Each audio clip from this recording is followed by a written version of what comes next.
ഞാൻ ഓൺലൈൻ വഴിയാണ് actually order place ചെയ്യുന്നത്. ഞാൻ UK-ലായിരുന്നു. അപ്പോൾ എൻ്റെ ചേച്ചിയാണ് തനൂസിനെ പറ്റി പറയുന്നതും ഇൻസ്റ്റഗ്രാമിലെ വർക്കൊക്കെ കണ്ടപ്പോൾ എനിക്ക് ഭയങ്കരമായിട്ട് ഇഷ്ടപ്പെട്ടായിരുന്നു. അവരുടെ ഓരോ വർക്കും എല്ലാം ഭയങ്കരമായിട്ടും ഓരോ കുഞ്ഞു കാര്യങ്ങൾ എടുത്ത് നോക്കുമ്പോൾ ഭയങ്കര പെർഫെക്റ്റ് ആയിട്ട് ചെയ്യുന്ന ആയിട്ടാണ് എനിക്ക് തോന്നിയത്. പക്ഷെ ഇത് കണ്ടപ്പോൾ ഇല്ലേ ടെൻഷനൊക്കെ ഭയങ്കരമായിട്ട് കുറഞ്ഞു.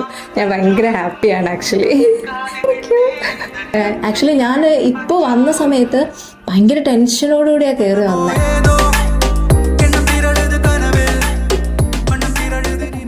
വെറുതെ കുറച്ച് ഫ്ലവേഴ്സിൽ വർക്ക് ചെയ്ത് വെച്ചിരിക്കുന്ന ആൾക്ക് ഫീൽ ചെയ്തായിരുന്നു. ഈ ഫോട്ടോസൊക്കെ എടുക്കുമ്പോൾ ഇത്ര പൈസ കൊടുത്തിട്ട് ഇതാണോ ചെയ്ത് വെച്ചിരിക്കുന്നത് എന്ന് ആൾക്കാർ പറയുമെന്ന് വിചാരിച്ചു. പക്ഷേ ഇനി ഇത് കണ്ടു കഴിഞ്ഞാൽ അങ്ങനെ പറഞ്ഞിട്ടില്ല. ഞാൻ പൈസ കൊടുത്തത് ചെയ്തിട്ടുണ്ട് എന്ന് പറയുന്നു.